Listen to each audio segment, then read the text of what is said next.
말씀 보겠습니다. 잠언 22장 26절에서 27절 말씀입니다.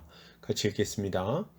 너는 사람과 더불어 손을 잡지 말며 남의 빚에 보증을 서지 말라. 만일 갚을 것이 내게 없으면 내 눈 침상도 빼앗길 것이라. 내가 어찌 그리 하겠느냐. 아멘.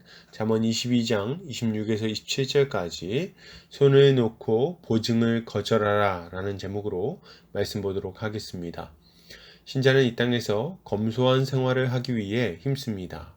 재정의 어려움을 피하고 진정으로 가치 있는 곳에 물질을 사용하기 위해서입니다. 우리는 오늘 본문을 통해서 모든 것을 무너뜨리는 빚보증에 대해서 함께 살펴보도록 하겠습니다. 오늘 잠언 기자는 다른 사람과 더불어 손을 잡지 말며 남의 빚에 보증을 서지 말라고 말합니다. 그리고 그 이유를 갚을 것이 없으면 누운 침상까지도 빼앗길 것이기 때문이라고 경고하죠. 이것을 타번역본에서는 너는 담보를 잡히거나 남의 빚 보증을 서지 마라. 내가 갚을 것이 없게 되면 내가 누워있는 침대까지 빼앗기지 않겠느냐? 라고 번역하고 있습니다. 본문은 남의 빚에 보증을 서는 사람은 자신의 침상까지도 빼앗길 것이라고 경고하고 있습니다.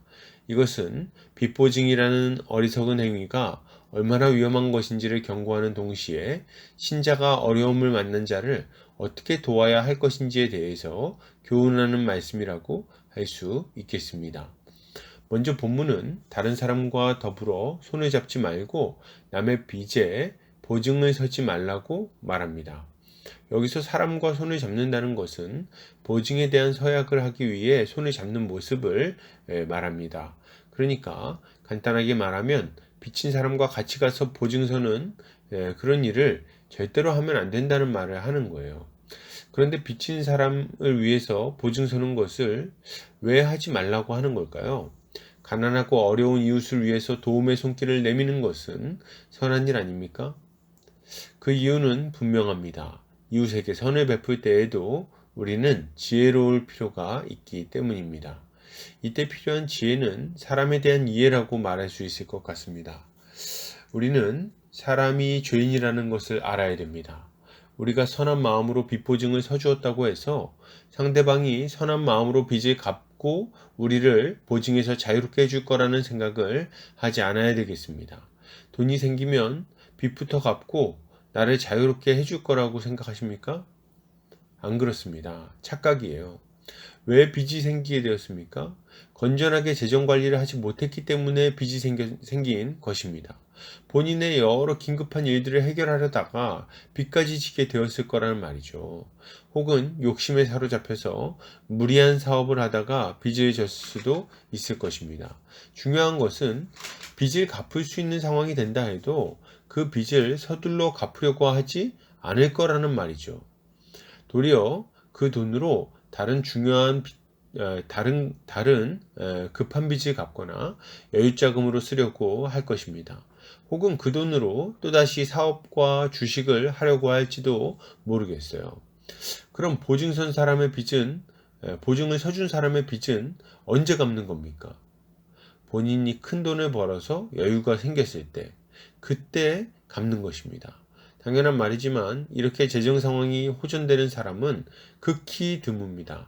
그가 빚 보증을 요구한다는 것은 벌써 앞날이 캄캄하다는 것을 보여주는 것일 수 있는 것입니다.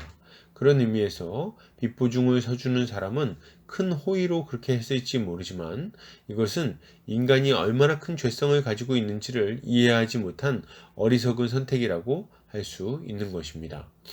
또한 우리는 우리 자신이 한계를 가진 피조물에 불과하다는 것도 알아야 됩니다. 보증이라는 것은 본질적으로 어떤 일의 결과에 대해서 책임을 지겠다는 것입니다. 그런데 우리가 어떤 일을 책임질 수 있는 겁니까? 다른 사람의 빚을 책임질 수 있습니까? 그가 성실하게 일을 해서 빚을 갚을 거라고 확신할 수 있습니까?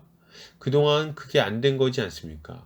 그런데 이제 와서 빚 보증을 서주면 개과천선할 거라고 믿는 겁니까?